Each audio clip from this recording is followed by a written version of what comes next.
Avascular necrosis या जिसको AVN भी कहा जाता है, ये हिप जॉइंट की होने वाली एक ऐसी बीमारी है जो कि लास्ट 2-3 सालों के अंदर बहुत ज़्यादा बढ़ चुकी है। और हम बहुत ऐसे पेशेंट्स देखते हैं जो कि चलने में हिप के पेन की वजह से अपना डेली काम करने में बहुत स्ट्रगल कर रहे होते हैं, अपने ऑफिस जाने में स्ट्रगल कर रहे होते हैं। तो इस प्रॉब्लम का क्या सॉल्यूशन है और इस प्रॉब्लम को कैसे जड़ से हटाया जा सकता है, इस बारे में आज के इस वीडियो में मैं आपसे बात करने वाला हूं। और मैं आपको मिलवाने वाला हूं हमारे एक पेशेंट से जो कि गुजरात से हमारे पास आए हैं और उनकी जर्नी हम आपसे शेयर करने वाले हैं। Hello friends, I am doctor Pankaj Valecha and I am a hip and knee replacement surgeon in New Delhi, India. और पिछले 20 सालों में हमने 5000 से भी ज़्यादा हिप और नी प्रॉब्लम के पेशेंट्स को ट्रीट किया है और उनको उनकी नॉर्मल लाइफ में वापस जाने में हेल्प किया है। आइए फ्रेंड्स, मिलते हैं मिस्टर अरविंद मोथालिया से जो कि जूनागढ़ गुजरात से हमारे पास आए हैं। उनको एवेस्कुलर नेक्रोसिस का प्रॉब्लम था और समझते हैं कि उनकी क्या जर्नी थी और उन्होंने कैसे इससे रिकवरी ली। नमस्कार सर। नमस्कार। सर, अपने बारे में थोड़ा बताइए हमें, आप कहाँ से हैं और क्या काम करते हैं? मैं जूनागढ़ से बिलोंग करता हूँ। मेरा नाम अरविंद मोथालिया है। मैं Canara bank retired branch manager हूँ। और एज कितनी है सर आपकी? मेरी एज अभी 58 ईयर्स। 58 ईयर्स है, करेक्ट। तो सर आप ज़रा हमें बताइए कि आपको क्या प्रॉब्लम हुई थी और क्या मतलब कि एक 2-3 साल जब से आपको पता लगा तो आपकी क्या मतलब ज़िंदगी में कैसे क्या चल रहा था, बताइए ज़रा एक बार। मेरी लाइफ एकदम वंडरफुल चल रही थी, लेकिन 2019 में कोविड आया। तो इसके बाद सेकंड वेव में मेरे को 2021 में कोविड हो गया। और कोविड होने के बाद मैं हॉस्पिटलाइज हुआ 6 डेज। और बाद में 1 मंथ के बाद मेरे को हिप में थोड़ा सेंसेशन आया। मैंने डॉक्टर को बताया, लेकिन पेन किलर दिया और बाद में क्या है पता लगा नहीं, डायग्नोसिस नहीं बना। आपको जब कोविड में एडमिट किया तब स्टेरॉइड भी दिए गए थे क्या? एक्चुअली दवाई ली मालूम नहीं है। ये भी काफ़ी कॉमन है। वैसे मैं ये बताना चाहूँगा कि कोविड के दौरान ट्रीटमेंट्स बहुत तरह के चल रहे थे और यूजुअली पेशेंट्स को स्पेशली सेकेंड वेव के अंदर इंडिया के अंदर बहुत ज़्यादा कैजुअलिटीज़ हो रही थी, बहुत ज़्यादा लोगों की डेथ हो रही थी उस समय पे। तो उस समय पे तो सिर्फ ये था कि बेड मिल जाए और बेड मिल जाए तो ठीक हो के घर आ जाएँ। तो इसी वजह से हम मतलब यही ढूंढ रहे थे कहीं ना कहीं जगह मिल जाए हॉस्पिटलाइज में और हम हॉस्पिटलाइज हो जाए और बाद में क्या है हमारी ट्रीटमेंट अच्छी तरह से हो। जी जी जी। ये तो हम हॉस्पिटलाइज हो गए, ट्रीटमेंट भी मेरी हुई, लेकिन क्या है जब हॉस्पिटल से डिस्चार्ज हुए और 1 महीने के बाद में मेरे को ऐसा ही फील हुआ सेंसेशन, दवाई ली और बाद में वो मतलब दर्द भी गायब हो गया। आपका दर्द जो है ये आपको कोविड के पहले कुछ नहीं था? कोविड के पहले कुछ नहीं, बिल्कुल नॉर्मल था सब कुछ, बिल्कुल नॉर्मल। और ये अप्रैल 2021 में कोविड हुआ और आपको मई जून के अंदर दर्द चालू हो गया। बाद में एग्जैक्ट 1 ईयर के बाद मई 2022 में मेरे को नाइट को मैं जब उठा ऑल ऑफ ए सडन तो एकदम मैं चल नहीं पाया। फिर क्या वॉशरूम के लिए उठे होंगे? वॉशरूम के लिए। तो मैंने सोचा मतलब क्या हो गया। मैं एकदम से मतलब सर्वाइव हो गया थोड़ा। और बाद में वो दर्द मतलब गया नहीं। बाद में मैंने डॉक्टर को बताया, डॉक्टर ने एक्सरे लिया, ये सब कुछ किया और बाद में बोले मतलब आपकी हड्डी में मतलब घिस रही है, इसके वजह से है, तो आप दवाई ले तो मिट जाएगा। बाद में क्या है एमआरआई हुआ? एमआरआई तो बहुत टाइम बाद हुआ। 1 साल तक एमआरआई नहीं हुआ? 1 साल तक नहीं, 6-7 महीने तक नहीं हुआ। मैं यहाँ एक बात बताना चाहूँगा सर, आप अगर मुझे 1 मिनट दें तो। बहुत सारे पेशेंट्स का यही प्रॉब्लम होता है। मैंने बहुत सारे वीडियोस में बताई है बात ये कि काफ़ी समय तक तो दर्द की दवाई खा लेंगे, मसल खिंच गई होगी, पैर मुड़ गया होगा, कमर का दर्द होगा, इस तरह करके बहुत टाइम हमारा निकल जाता है। स्टेज 1 स्टेज 2 में तो बहुत पेशेंट्स को पता ही नहीं लगता है। तो प्रॉबेबली एमआरआई होने में 7-8 महीने लगा। तो एक इंपॉर्टेंट मैसेज ये देना चाहूँगा कि एमआरआई, अगर आपको हिप में ग्रॉइन में दर्द है या आपको अनएक्सप्लेन्ड दर्द है जो कि चलने से बढ़ता है, तो आपको एमआरआई हिप का जल्दी कर लेना चाहिए, क्योंकि जितनी जल्दी पता लगे उतना हिप को सेव करना आसान होता है एवेस्कुलर नेक्रोसिस में। सर प्लीज़ बताइए, आप बता रहे थे। बाद में क्या है, मैं दूसरी सिटी है हमारे गांव के नज़दीक, मैं गांव गया था तभी ये प्रॉब्लम हुआ था।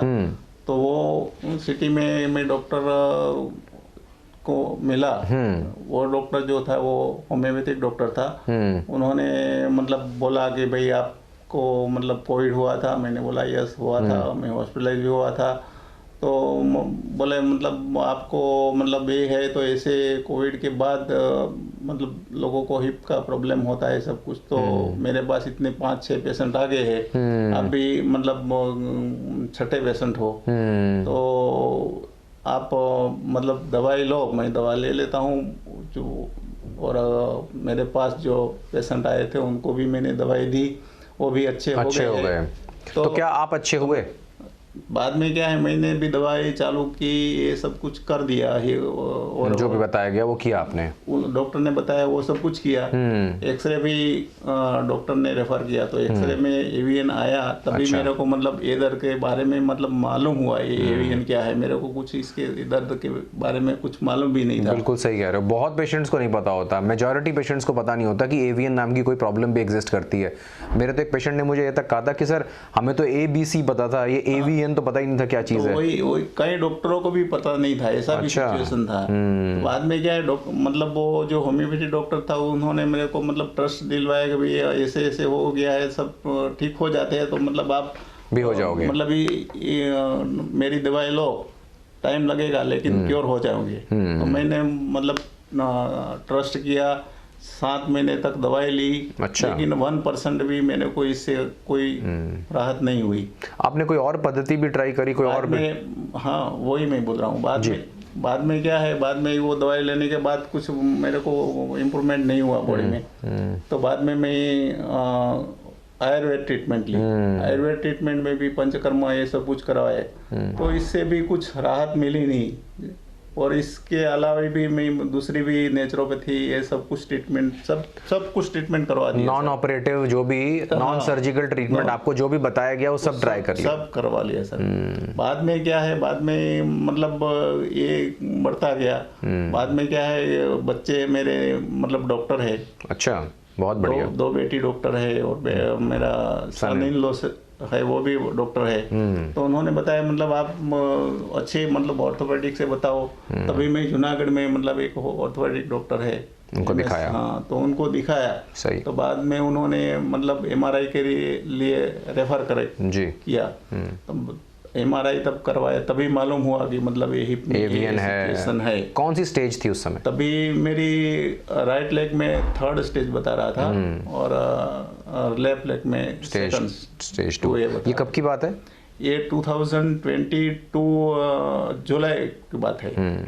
तो 2022 जुलाई के अंदर इनको राइट हिप में स्टेज 3 एवीएन था और लेफ्ट में स्टेज 2 एवीएन था, और पेन कंसिस्टेंटली रह रहा था, पेन ठीक नहीं हो रहा था, सारे ट्रीटमेंट से ट्राई कर चुके थे।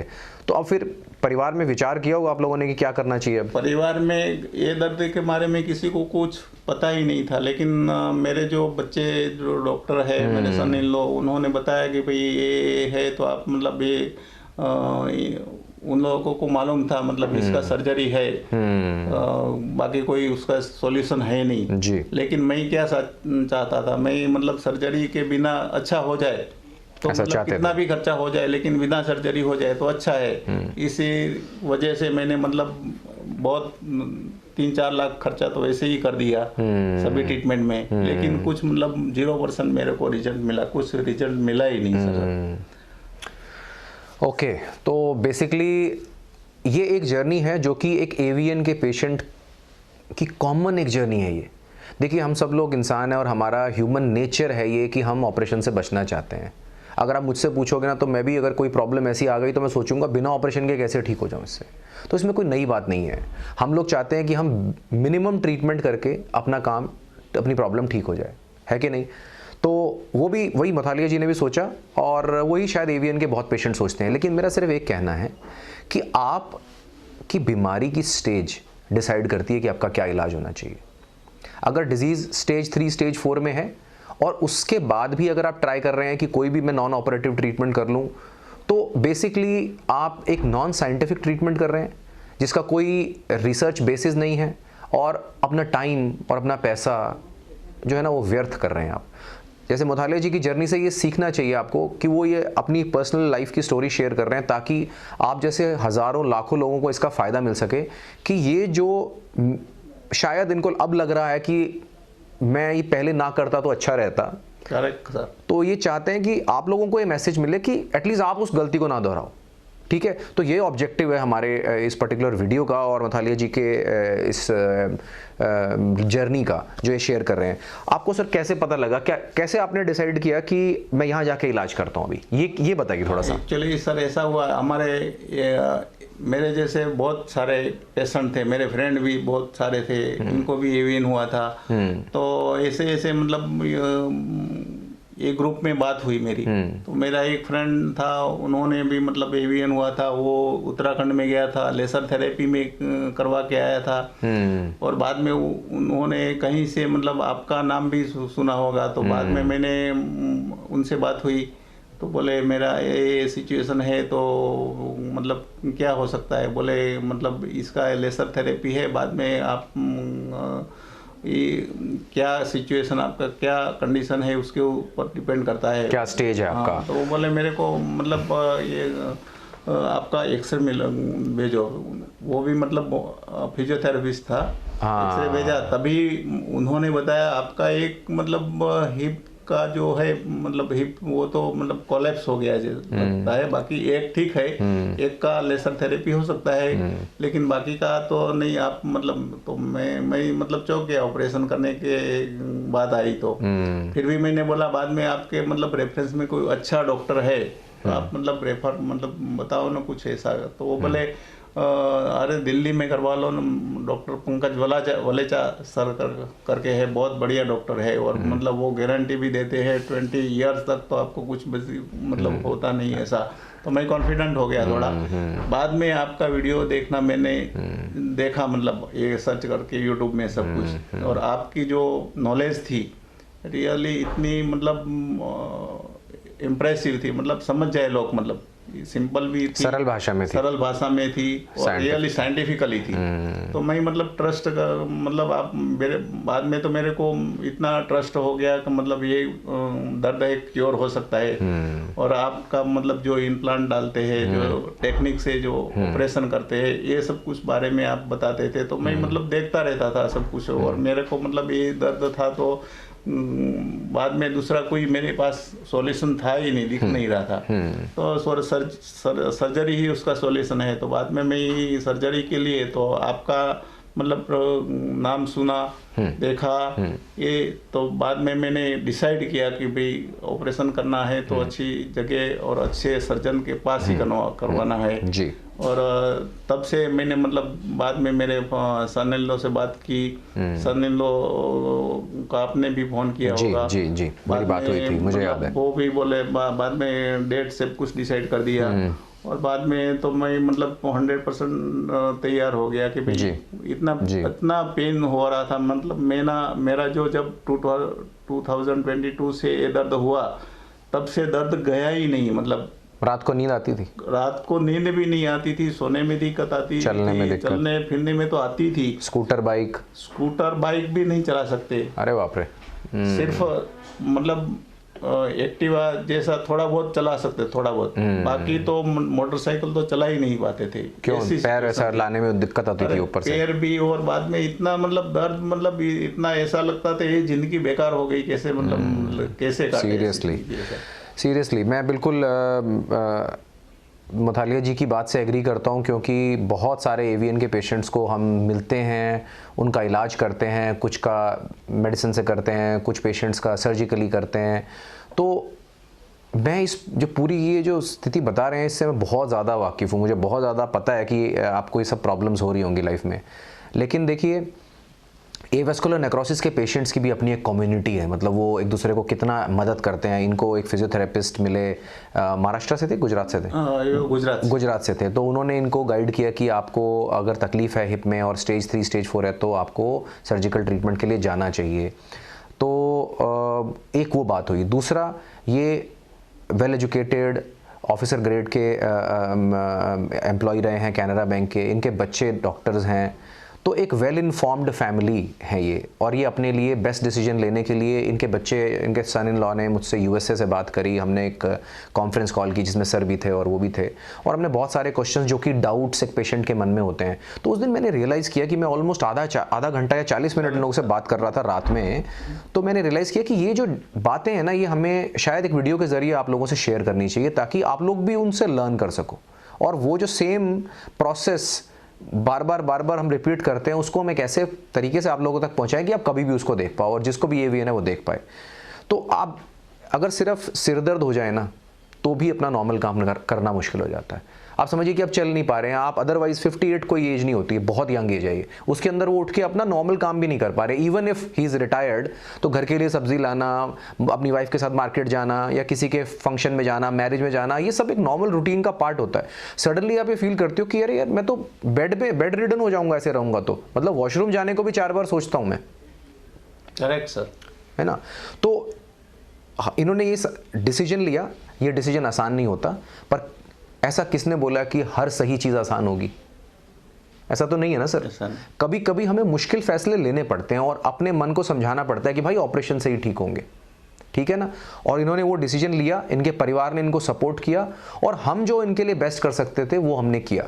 इनकी hip replacement surgery, high performance hip replacement surgery जिसको हम कहते हैं, वो अभी आज 3रा दिन है। ये मेरे साथ बैठे हैं, आज घर जाने को तैयार है एकदम, और कंफर्टेबली हम बात कर रहे हैं, आप देख रहे हैं कितनी देर से। आप बताइए कि सर्जरी के दौरान और सर्जरी के बाद एक हमें ब्रीफली बताइए क्या एक्सपीरियंस है। लोगों को बड़ा डर लगता है भाई ऑपरेशन होएगा तो जब एनेस्थीसिया का असर जाएगा ना तो बहुत दर्द होने वाला है, ऐसा होता है?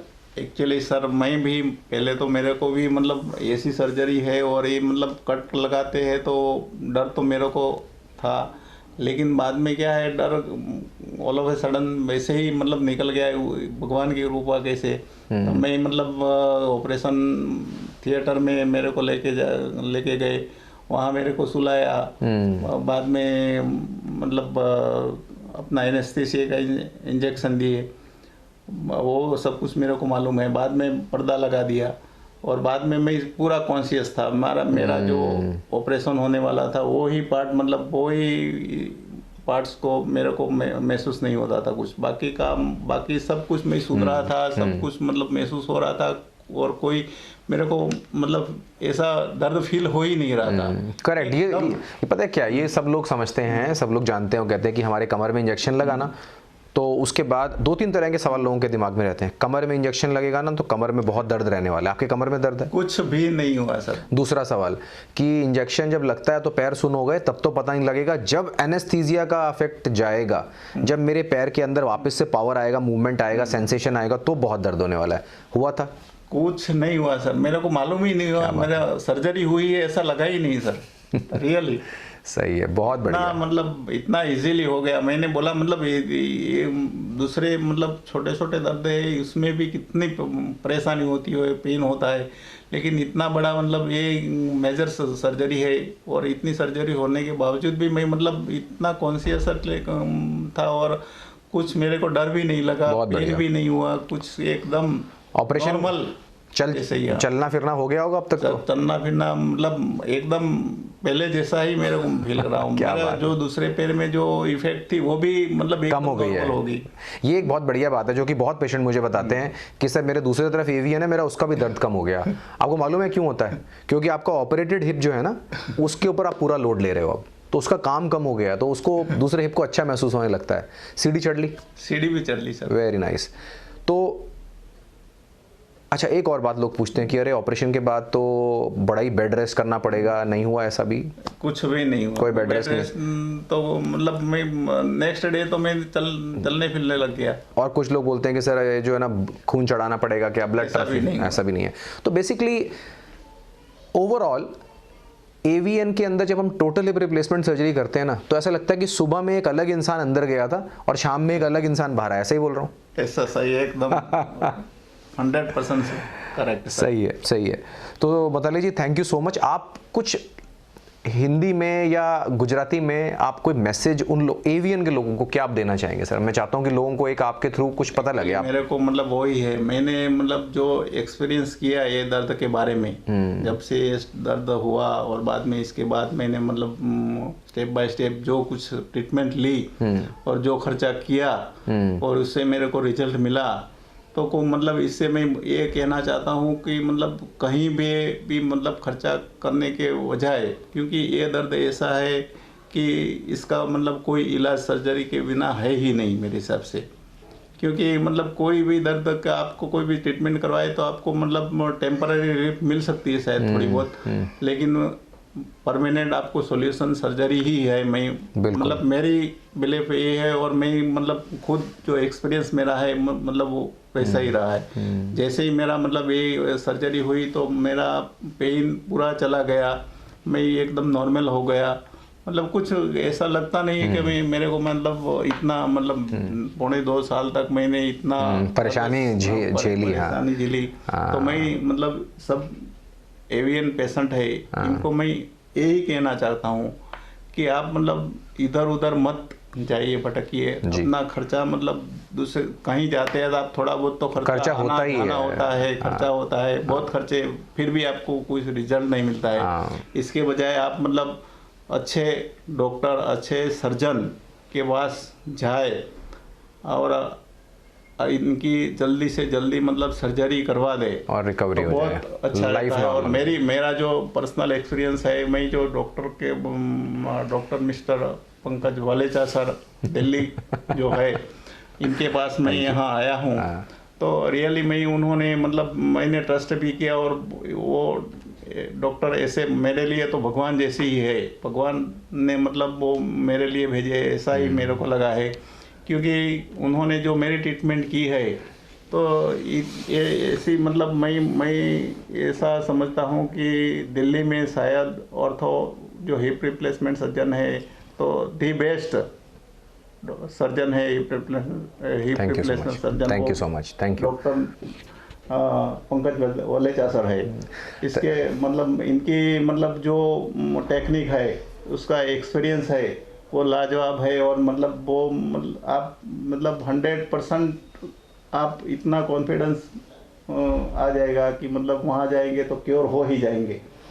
थैंक यू सो मच मथालिया जी। आप जो बोल रहे हैं ये मेरे लिए बहुत मायने रखता है, क्योंकि किसी भी चीज़ को किसी भी सर्जरी की टेक्निक को हमें उसको अपने हाथ में ऐसा लाने में कि उसको हम प्रिसाइज तरीके से बार बार अपने पेशेंट्स के लिए कर पाएँ, इसके लिए बहुत सारी लर्निंग ट्रेनिंग हमें करनी होती है। और जब हम देखते हैं कि हमारे पेशेंट्स ठीक हो रहे हैं और आप जैसा बोल रहे हैं, तो ये हमारे लिए भी बहुत मनोबल बढ़ाने की चीज़ है। और मुझे ये लगता है अब कि शायद ये मेरी रिस्पॉन्सिबिलिटी है कि जितने भी लोग इस प्रॉब्लम से परेशान हैं, हम उस प्रॉब्लम को सॉल्व करने में कुछ लोगों जो हमारे तक पहुंचते हैं हम उनकी सर्जरी से उनको ठीक करें, जो नहीं पहुंचते हैं उनको सही जानकारी देके उनको हेल्प करें, क्योंकि हर जगह पहुंचना पॉसिबल नहीं है। तो ये मेरे लिए एक मेरी रिस्पॉन्सिबिलिटी है, मेरा एक मिशन है, ये मेरा और मेरी टीम का ये हमारा एक मिशन है कि हम हिप पेन के पेशेंट्स को उनको जितना गाइड कर सकें करें, हमारे वीडियोस के ज़रिए, हमारे ब्लॉग्स के ज़रिए, हमारे पेशेंट्स के ज़रिए और लाइव प्रोग्राम्स के ज़रिए। सो मथालिया जी, थैंक यू सो मच। आपने बहुत ही अच्छे शब्द मेरे बारे में बोले, मेरे लिए बहुत बड़ी बात है। Thank you so much. मैं भी मतलब इतना आपसे इम्प्रेस हूँ और आपको मतलब तहे दिल से धन्यवाद देना चाहता हूँ। Thank you so much. मतलब मेरी जो पेन थी वो सब कुछ गायब कर दी, मेरा दर्द गायब कर दिया और मेरा मतलब पूरा नॉर्मल लाइफ लाने में आपने बहुत पूरा मदद कर दिया। Thank you. तो इसके लिए रियली आप मेरे लिए भगवान के बराबर ही है सर। सर देखिए, तो आप मैं ये भी मतलब आप बहुत सारी दुआएं कमाए, मतलब बहुत मतलब बड़ा इंसान हो, मतलब आप नाम दुनिया में आपका नाम बने, मैं वही आपको भगवान से प्रार्थना करता हूँ। Thank you so much sir, thank you so much. और जैसा बोलते हैं ना कि मैं अपने हर पेशेंट को बोलता हूँ कि आपकी सर्जरी मैं नहीं करने वाला हूँ, आपकी सर्जरी भगवान करने वाले हैं। मैं एक ज़रिया हूँ, एक इंस्ट्रूमेंट हूँ उनके हाथ में, मेरे थ्रू वो ये करवाने वाले हैं। तो बहुत पेशेंट से पूछते हैं कि सर मैं समझता हूँ कि बहुत ये पेशेंट जिनके दिमाग में सवाल होता है कि सर्जरी के बाद अच्छे होंगे कि नहीं होंगे, ये जान लेना ज़रूरी है कि सर्जरी बहुत ही अच्छी इंटेंशन से, अच्छी नीयत से, अच्छी टेक्निक से और ये सोच के कि इस पेशेंट की लाइफ इसके बाद नॉर्मल हो जाए, इस नीयत से है मैं और मेरी टीम सर्जरी करते हैं। और हम एक शपथ लेते हैं सर्जरी के पहले, मेरी पूरी टीम, कि ये जो पेशेंट हमारे साथ आज हैं, जो इतना विश्वास करके आज सर्जरी के टेबल पर लेटे हैं, हम सब लोग अपना 100% एफर्ट देंगे कि इनकी ये सर्जरी सक्सेसफुल हो, कामयाब हो और ये अपनी नॉर्मल लाइफ में वापस जा सके। Thank you so much everybody and thank you so much Mitali. Thank you very much sir. Thank you.